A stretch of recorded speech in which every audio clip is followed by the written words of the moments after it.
do something bad to us, we are going to do things to you that have never been done before.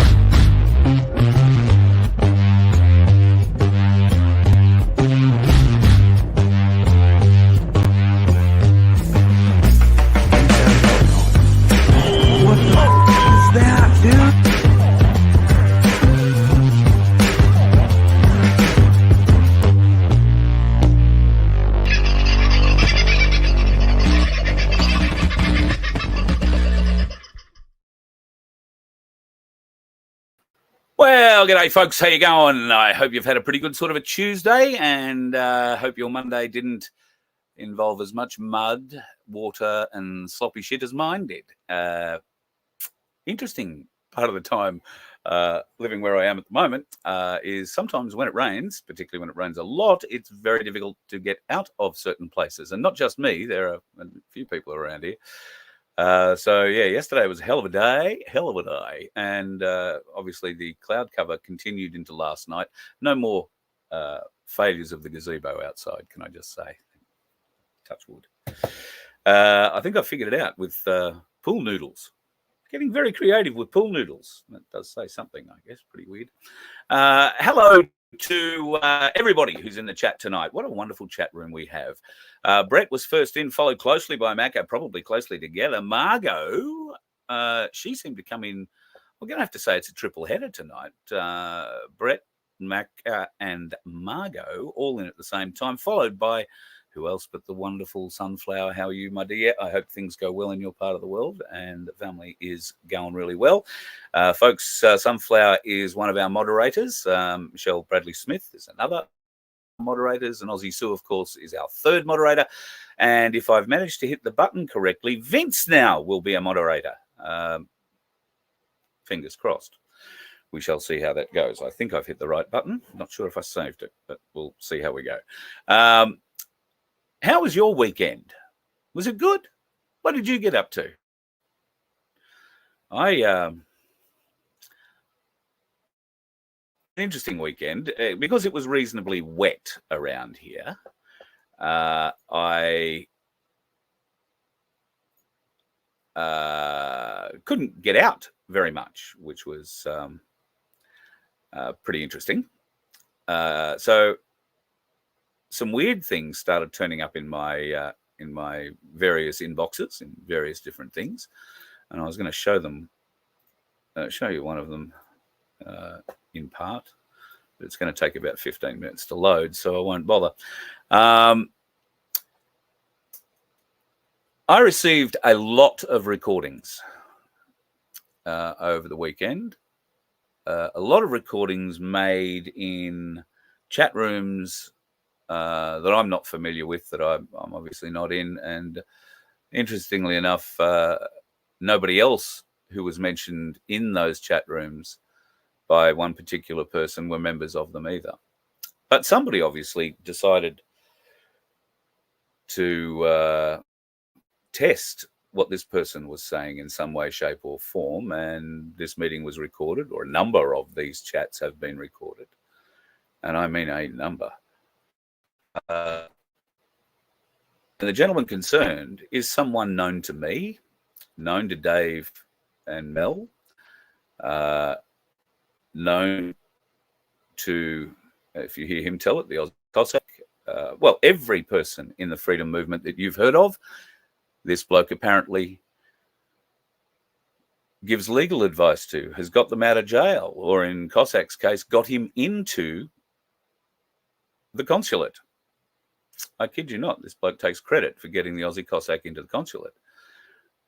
My understanding is the Aussie Cossack has no idea who he is, as do a number of other people who are mentioned.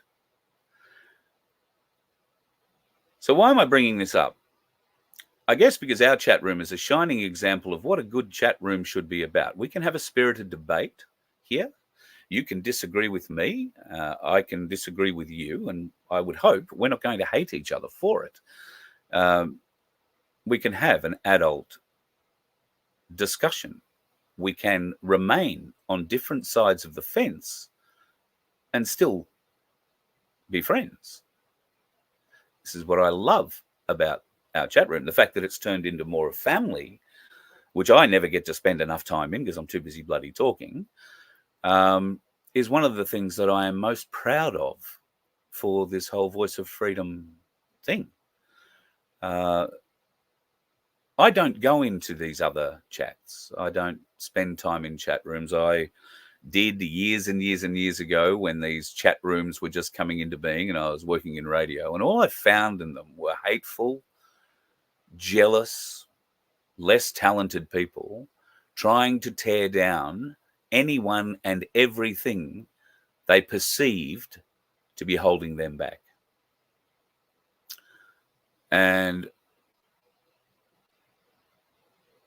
a lot of people in those chat rooms are extremely brave behind the keyboard.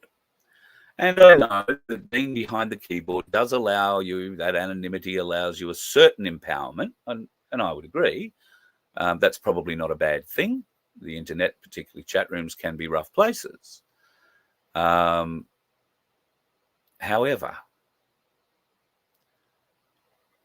as I've said to you many times, words mean things.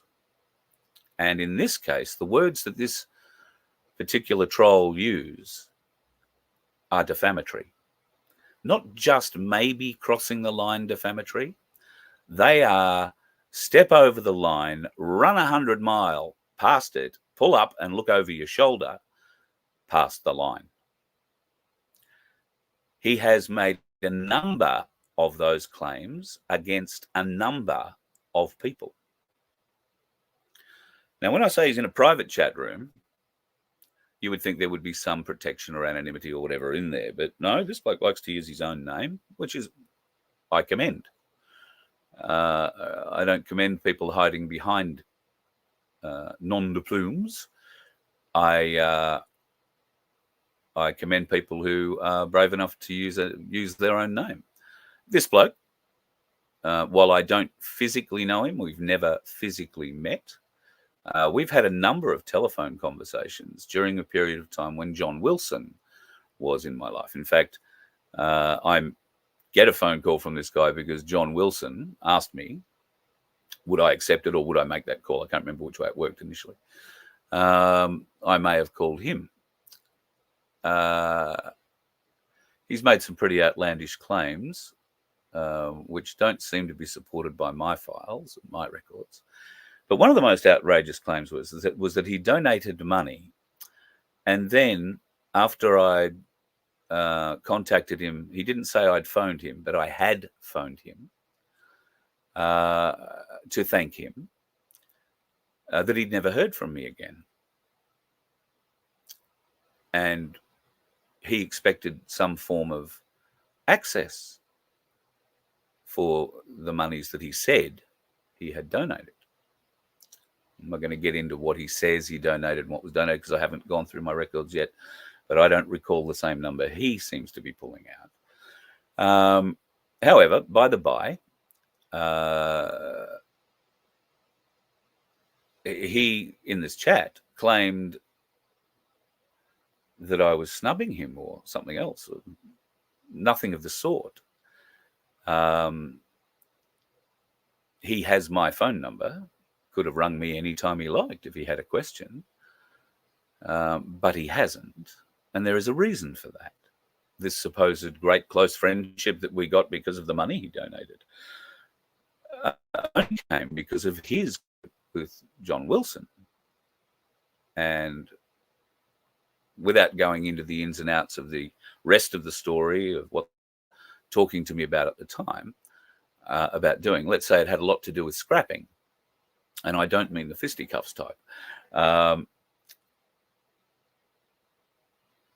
I'm very grateful for the advice that I received, the help that I received, certainly from him.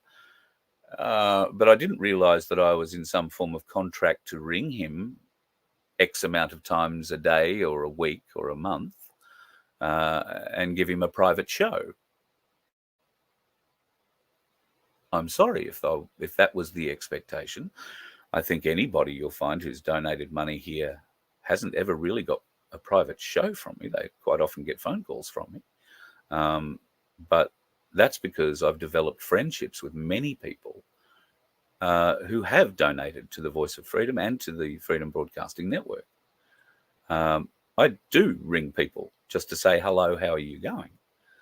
I ring black sheep not as often as I'd like, but there are times where I find myself driving down the road and I say, I just got to hear Black Sheep's voice. We've just got to have that conversation. And that conversation could be anything from a biblical, theological chat to flat earth theory, to some of the 13 different religions and Bibles and other religious paraphernalia that he has access to, and the deep knowledge that he's got from his upbringing, which I won't go into, but I can say was probably vastly different to yours and mine. He's a wonderful man. I consider him a very close friend, and I do ring him occasionally. There are people, many others, just got off the phone from Bergworth. I consider him a friend. I consider Dave Graham a friend. We're all friends to one extent or another. At times, there have been, I don't know how to put this delicately or gently, there have been ego issues with some members of the clan, so to speak. But this is not unexpected from my perspective, because I've been watching little stars become big ones and then go back to being little ones again for a long time. And it gets easier to pick them after a while. You know, the ones that are going to be starbursts, go up real bright, shine real bright, and then go bang, and they're a great sparkle, and everybody goes, ooh, and you never hear from them again. And then there are those that don't even make the sparkle, which is a bit like this bloke in the chat rooms. But this bloke, I believe, in the chat rooms was trying to aid other folks in their current predicament. And by the other folks, I'm referring to Ricardo Boosey, Rhiannon Boosey, and John Wilson. It's become very evident from the way that this man speaks in these chat rooms that he has a direct line to all of them. And not only that he is not a member of Space Force exactly, but he is a trusted friend of Space Force. So much so that they've given him a Space Force uniform, according to one of the recordings that I hold. I've sent him a message asking him politely to send me a photo of him in his Space Force uniform, or holding it, at least.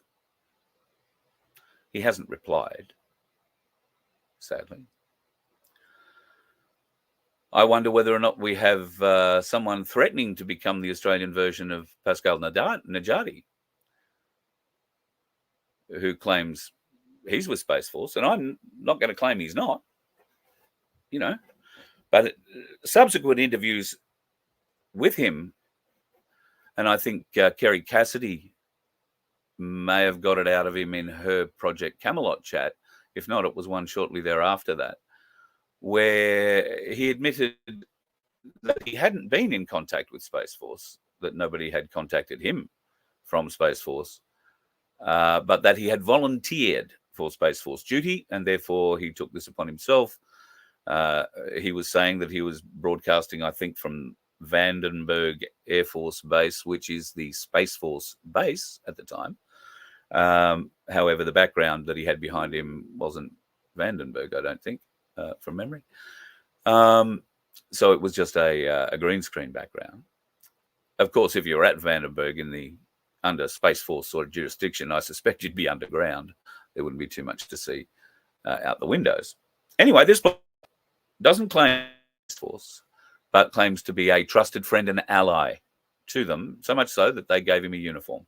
Why did they give him a uniform? Well, apparently, this bloke, who is so terribly legally qualified that you can't find him on any legal register in the country, but so highly credentialed and qualified that he was able to help out a Space Force commander's wife who was going through some form of legal predicament, and was able to give her some advice, which meant that she got a payout of, I think the quote from memory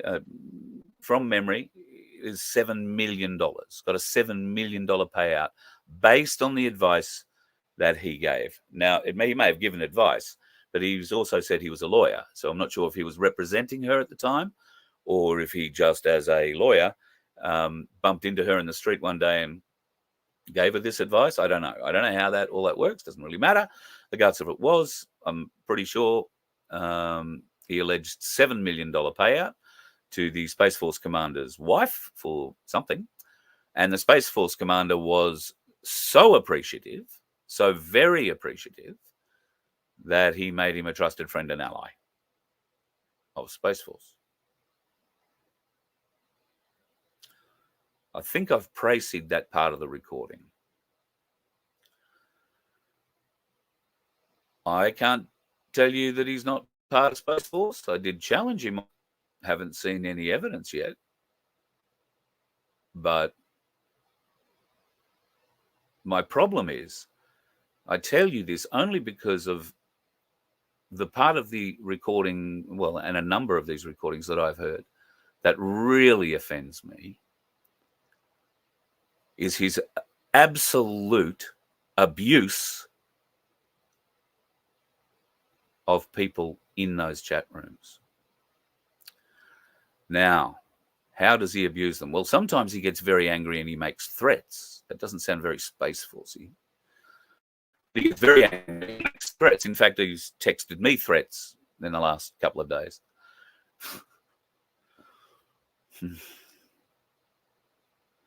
For a lawyer, you'd think texting someone a threat on a phone that can be saved isn't terribly bright.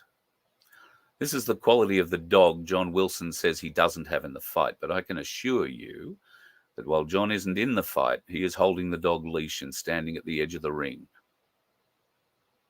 Because this bloke can't work alone. And Ricardo as well. And I can draw a line directly to the three of them, between the three of them. Gives me no pleasure to do so. But I hate with a great feeling the way that this person in particular scares women in that chat room. There are people, I say, words are important. We must use our words carefully. And if you are watching me, I try to choose my words carefully. I don't get down and all secretive with you and whisper things and tell you half-truths. I'll tell you the truth as I know it. And if it's wrong, I'll tell you later, shit, I was wrong.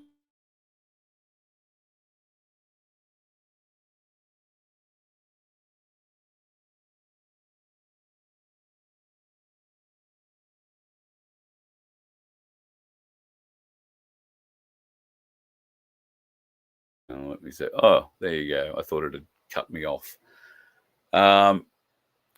People who go into chat rooms need to be very aware when they're blowing air up their own ass, giving themselves a head like a weather balloon, because that's exactly what this fellow was doing. He was big noting himself and stroking his ego with both hands. In just about every recording I've heard, there is a how important am I? How good am I? I advise everybody from Ricardo down. Everybody. I give them this. I'm a trusted that.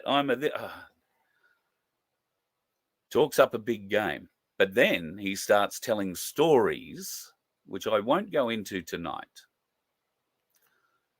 But the stories he tells are threatening to a point where one lady was, what sounded to me like, so upset about the news that he was delivering,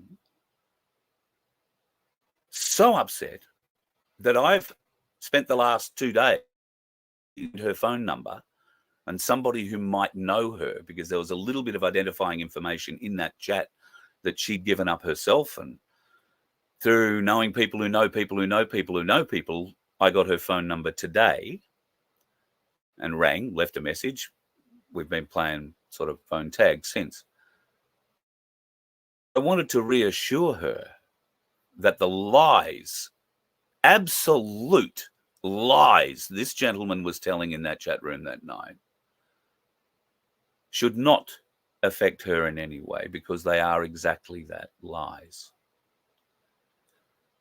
What this fellow was doing, frightening women on behalf, because the only people he didn't bag, the only people he didn't defame in a huge way, and a variety of huge ways, the only people he didn't defame were the Boseys and John Wilson. And you wouldn't be surprised to hear that, because the whole time he's telling us how close he is to them all.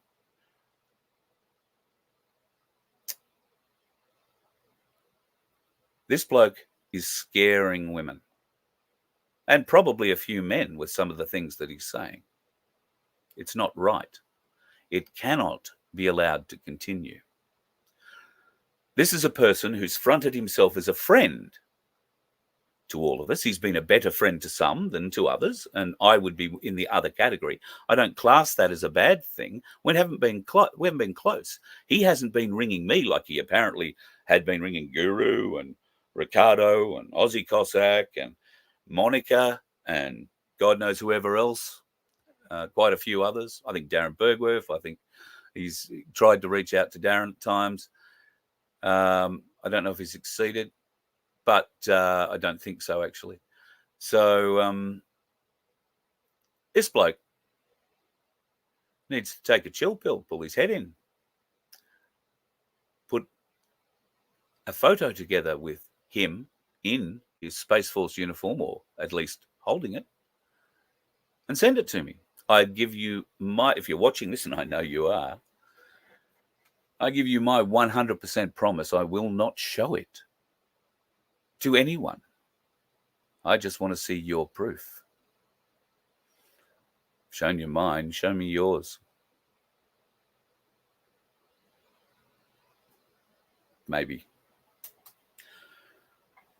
I hope we never have to talk about this sort of shit again, because this is a trusted friend, and I suspect ally to many of us, those he was closer to, who has taken a fucking axe to everybody in these chat rooms and accused them of crimes, serious crimes.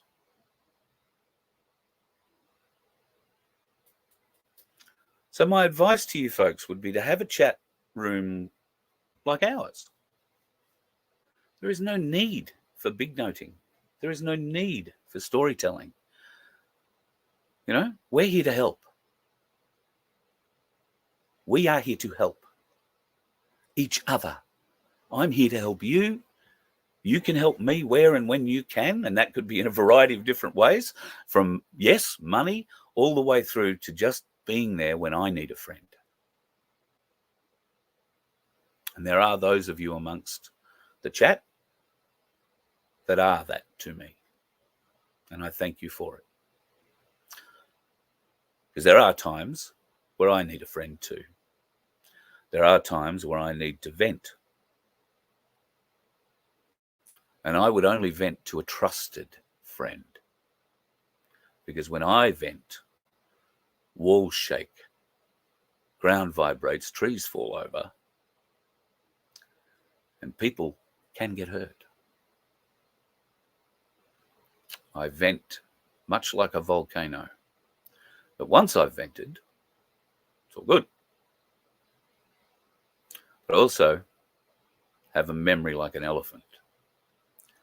And traitorous people to friendship I remember. Now, while I paid in any way by this bloke, because we didn't have that sort of just about every other person he mentioned in that particular recording that I'm referring to is, I would term, a good friend of his. They would have called him a good friend. I know one of those people has rung him and asked him to try and explain himself.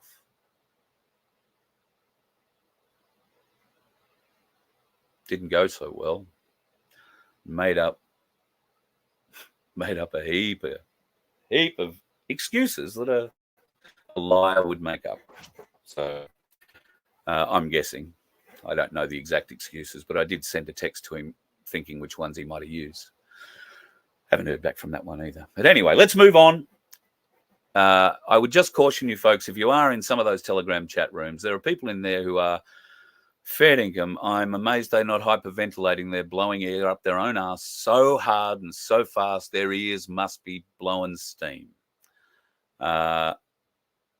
Be aware that people say a lot of things from behind the microphone, behind the keyboard. Nameless, faceless. And I'm all up for open discussion. I'm all up for really weird, out-of-the-box ideas and potential, problems that you're looking for. We need that sort of conversation. What we don't need is people assassinating in these little chat rooms those of us that are actually standing up with a public face. I guarantee you, if I told you this bloke's name, you would never have heard of him. But you will have heard of every person he was defaming or slandering. They're the kind of people we don't need behind us in this freedom movement, folks. They're the kind of people we need out of it. And this particular one happens to be working for two others, which, surprises me not. I'm just more disappointed than anything. Somebody actually in one of those recordings said that when I talk about Ricardo like this, I sound like I'm jealous. Oh, God, no. I'm not jealous. I'm really upset, really disappointed. Placed a lot of trust, a lot of faith, a lot of support, like you did, like many of you did in him, because I believed what he was saying, and I believed he believed what he was saying. Maybe he did at one point, but I haven't seen any evidence of it. And I don't care whether he talks to me or he doesn't talk to me. Never has been about that. The fact of the matter is, you can't be a leader if you're not talking to the people you lead. And that little cat box that he calls the dark room is not talking to the people, unfortunately.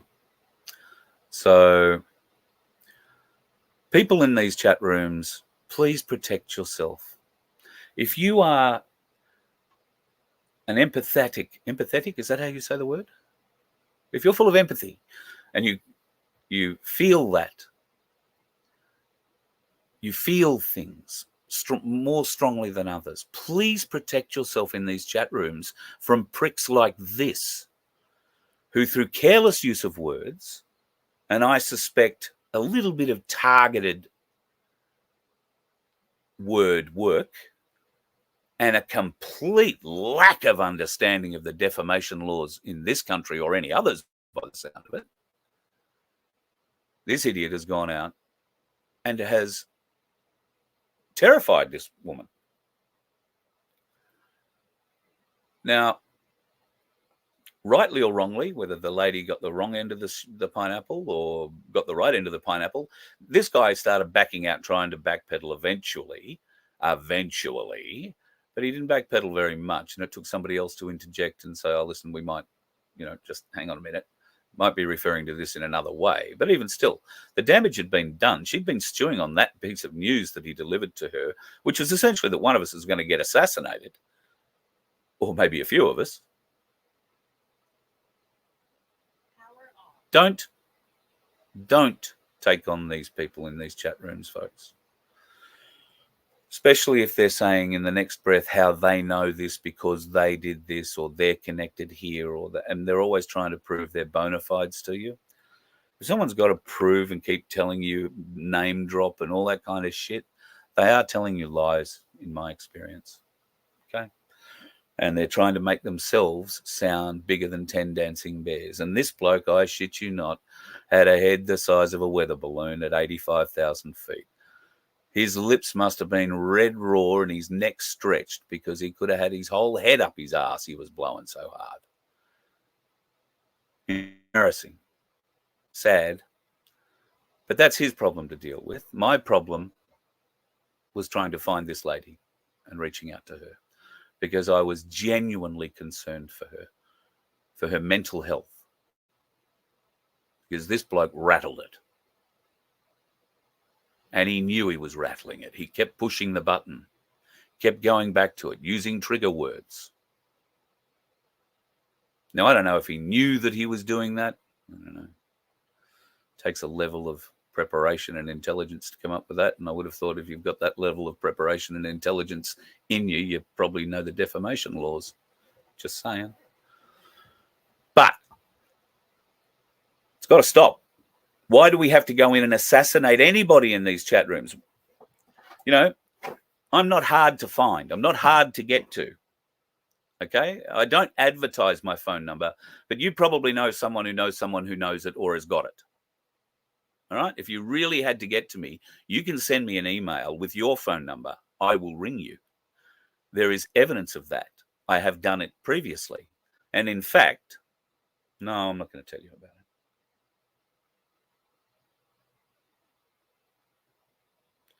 I do a lot more behind the scenes than many people are actually aware.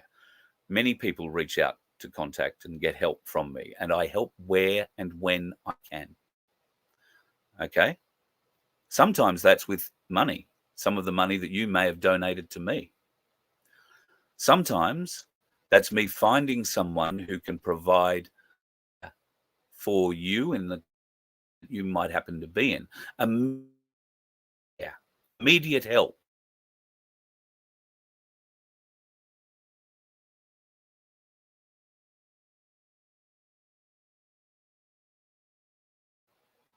If you've driven your caravan off the road and had an accident and got nowhere to stay, or you're banged up on the side of the road and you've got no one else to call me.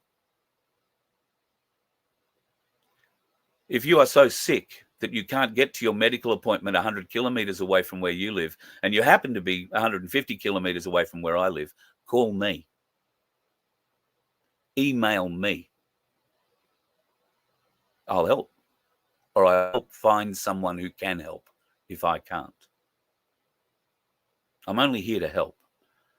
I'm not here to tear down people. I am here to hold a mirror up to their actions and hold them accountable. That's all I want to do. I've been held accountable in my life. I know it hurts. It's painful, especially at the level most of us have been or will be held accountable to. It requires a lot of introspection, a lot of looking at yourself. I've done none of that for most of my life. It's a hell of a shock to the system when you're dragged to it. But God, when you come out the other side and realize you haven't come out the other side, you just learnt to deal, new experiences, more open mind, more aware, more caring. Not to go into a chat room and big note yourself that you support advice you give people.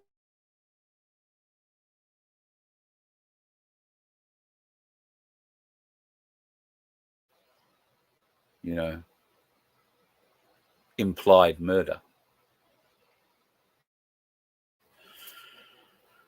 It's weak. I've fucking had enough of weakness in this business. I really have.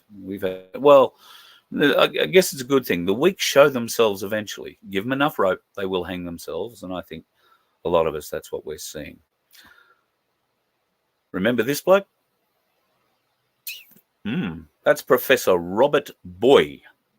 He is the child and adolescent health professor of Sydney Medical School and the Children's Hospital at Westmead. You might also know him from the 7 Gaslight program a couple of weeks ago, where they tried to put up another piece of fake news regarding the spicy cough and the spicy jab. Well, some interesting things have come to light about Professor Robert Boyle. Namely, who's been paying him outside of Sydney Medical School and Westmead Children's Hospital and everybody else. These are payments dating back to March of 2021 and going through until August 2023 that I can see there. These are the companies that were paying him. Now, just ask yourself what was happening between March of 2021 and what did I say? March of 2023. Is that the last one I'm looking at here? Down towards the bottom. Oh, there's a June of 2023. There's a February, June. So June of 2023. First one looks to be from 2021 in April, March. Yep. Okay. Oh, and that was a big one. He was a busy man in March.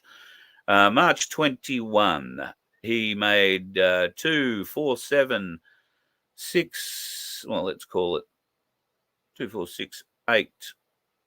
No, 6 grand. From Pfizer, from Sanofi, from GlaxoSmithKline Australia, who seem to be quite regular.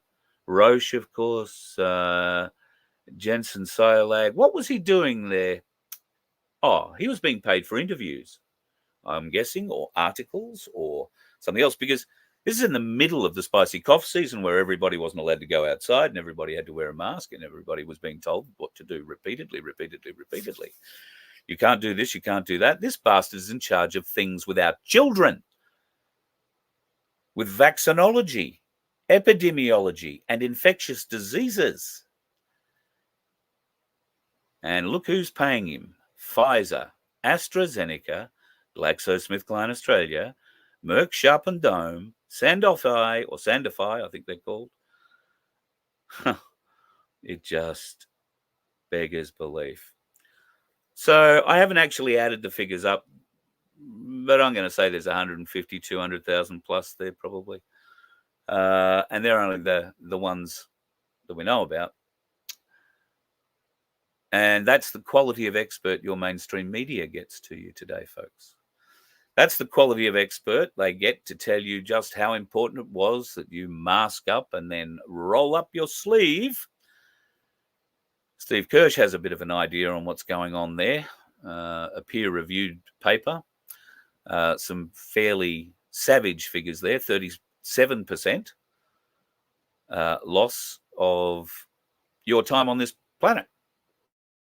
Time.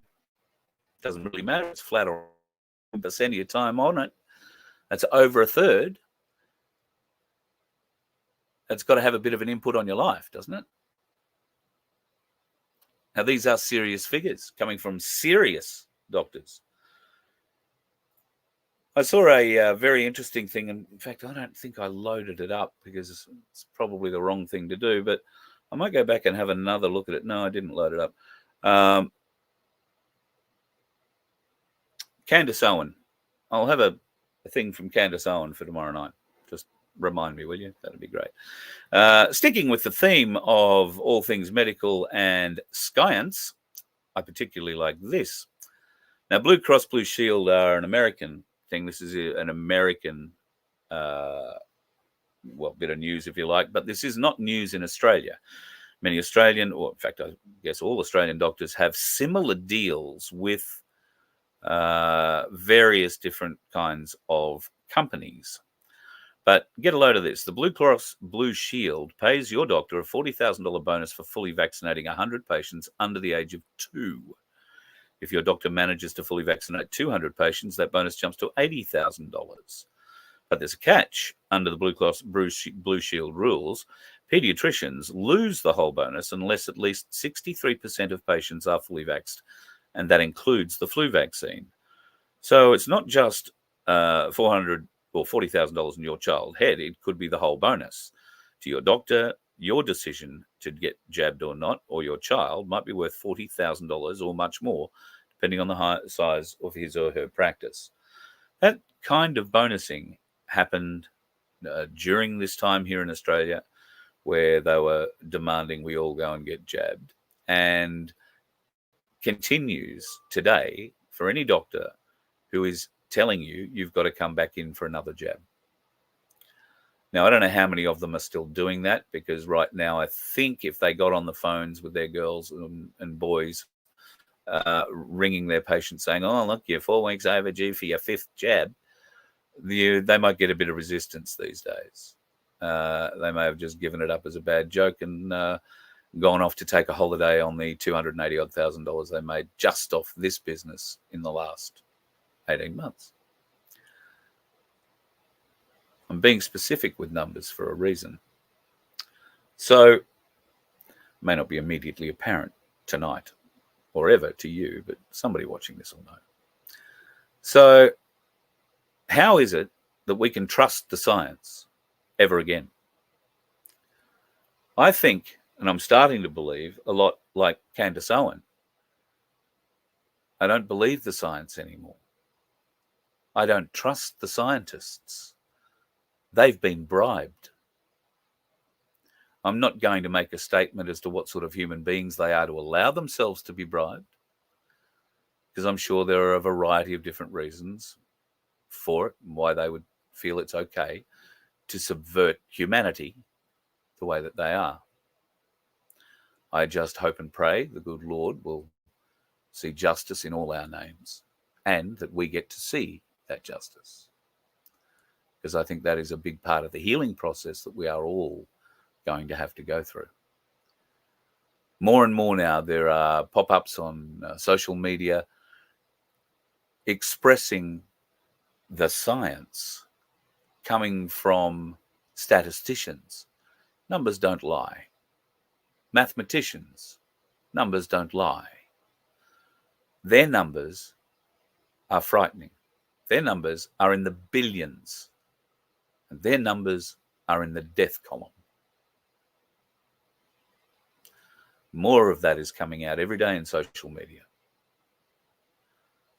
How long before some of it starts to reach mainstream? Well, if you're Channel 7, not until hell freezes over, I imagine. But I don't think we're going to have to wait long.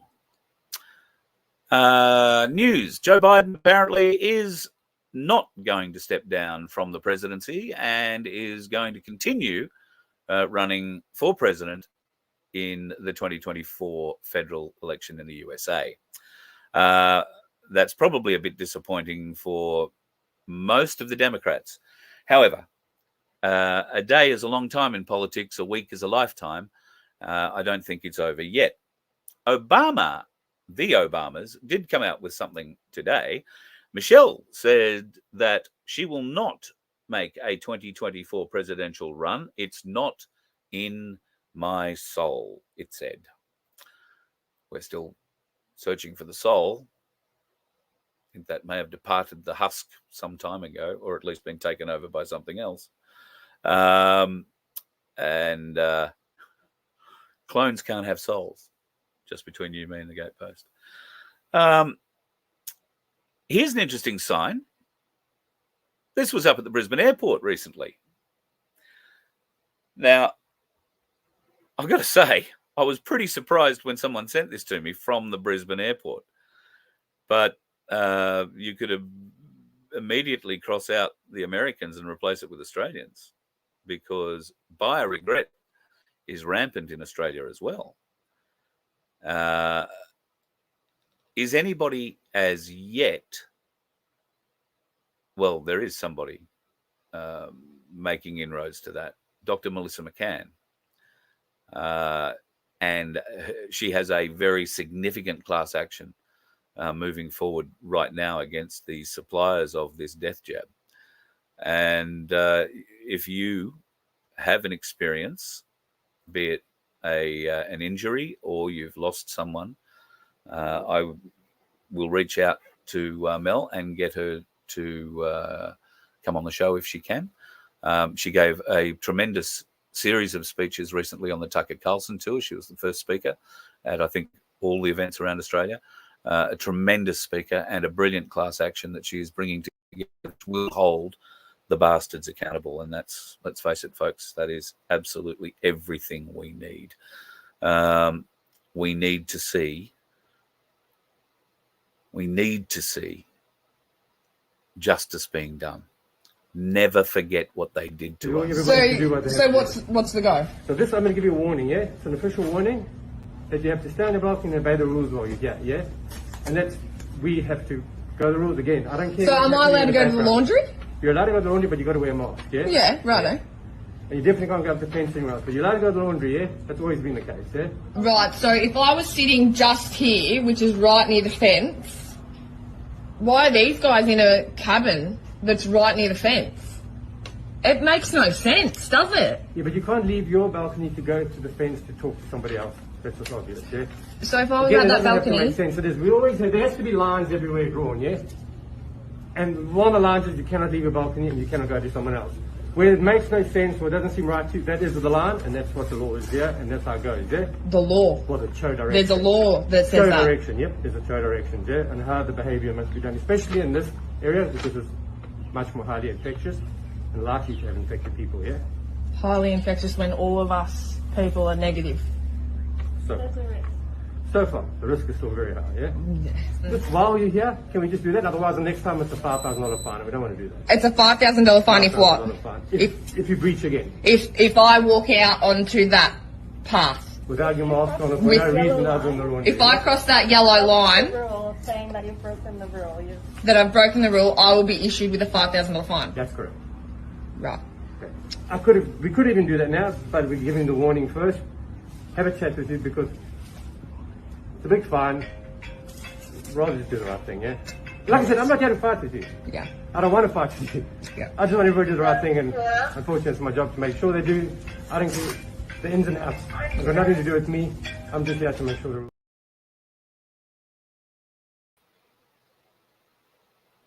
Nothing to do with me, but I'm going to hold you.